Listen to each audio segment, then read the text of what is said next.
Bonjour à tous, j'espère que vous allez bien et bienvenue dans cette nouvelle petite vidéo où je résume l'actualité de la semaine. Alors au programme cette semaine, tout d'abord nous parlerons de la nouvelle équipe des ministres mise en place par Michel Barnier. Dans l'actu international, on parlera de l'Israël qui attaque le Liban. Et enfin dans l'actu sport, on reviendra sur le transfert d'Adrien Rabiot à l'OM et le débrief de la première journée de la Ligue des Champions. Plus de 3 mois après la dissolution de l'Assemblée nationale, la France a un nouveau gouvernement. Au bout de très nombreux jours de consultations et de tractations, les ministres qui vont accompagner le nouveau chef du gouvernement Michel Barnier ont été dévoilés ce samedi 21 septembre.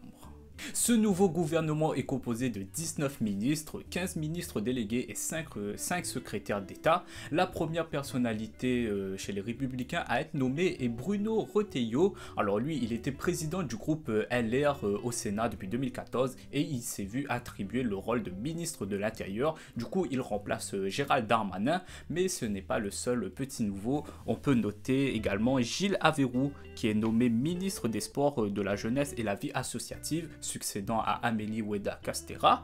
On a aussi François-Noël Buffet qui est nommé ministre des Outre-mer ou encore Anne Gente qui occupera le rôle de ministre de l'Éducation nationale.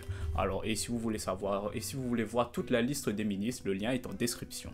Dans cette liste, seul Didier Migaud, ancien socialiste et ancien dirigeant de la Haute Autorité pour la transparence de la vie publique, qui est nommé nouveau garde des Sceaux, c'est-à-dire ministre de la Justice. Il succède à Éric Dupond-Moretti et c'est la seule personnalité de gauche dans ce nouveau gouvernement. Et forcément, ça a fait pas mal réagir dans la sphère politique, tout d'abord avec Jean-Luc Mélenchon qui a tweeté: le casting du nouveau film catastrophe macroniste est connu, et Jordan Bardella, quant à lui, a réagi à cela en disant: ce nouveau gouvernement signe le retour du macronisme par une porte dérobée. Alors, ce nouveau gouvernement va-t-il être censuré? On aura la réponse dans les prochains épisodes.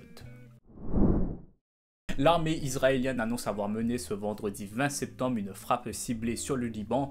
Une source de sécurité libanaise précise que cette frappe a visé la banlieue sud de Beyrouth, la capitale du Liban, et selon la chaîne d'information du Hezbollah Al-Manar, plusieurs morts et blessés sont à déplorer, dont malheureusement plusieurs enfants.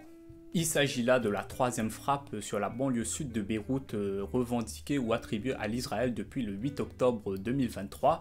Mais il faut savoir aussi que mardi dernier, toujours au Liban, les beepers de milliers de personnes qui faisaient leurs courses ou qui étaient assises au café ont explosé après avoir reçu un message. Et selon le New York Times, cela est dû au service secret israélien qui aurait placé des petites quantités d'explosifs entre 30 et 50 grammes au niveau de la batterie des beepers. Et du coup, résultat, c'est 3000 blessés, dont 37 morts. Et suite à ces événements, le Hezbollah a riposté. Ils ont affirmé ce vendredi avoir tiré des salves de roquettes sur une base de renseignement israélien située dans la région nord d'Israël. Il ne lui a pas fallu bien longtemps pour conquérir le cœur. À peine arrivé à Marseille, Adrien Rabiot a eu le droit à un accueil. On dirait que c'était Cristiano Ronaldo qui allait signer à l'OM. C'était un truc de fou. Alors pour un peu plus de contexte, il faut savoir qu'Adrien Rabiot n'a pas voulu prolonger avec son ancien club, à savoir la Juventus. Et du coup, à la fin du mercato, il s'est retrouvé sans club. Mais nous, on croyait qu'il allait signer dans un grand club. On a entendu parler de Manchester United, de l'Atlético, du Barça. Mais non, l'ancien Parisien a préféré poser ses valises chez les mi-jurés.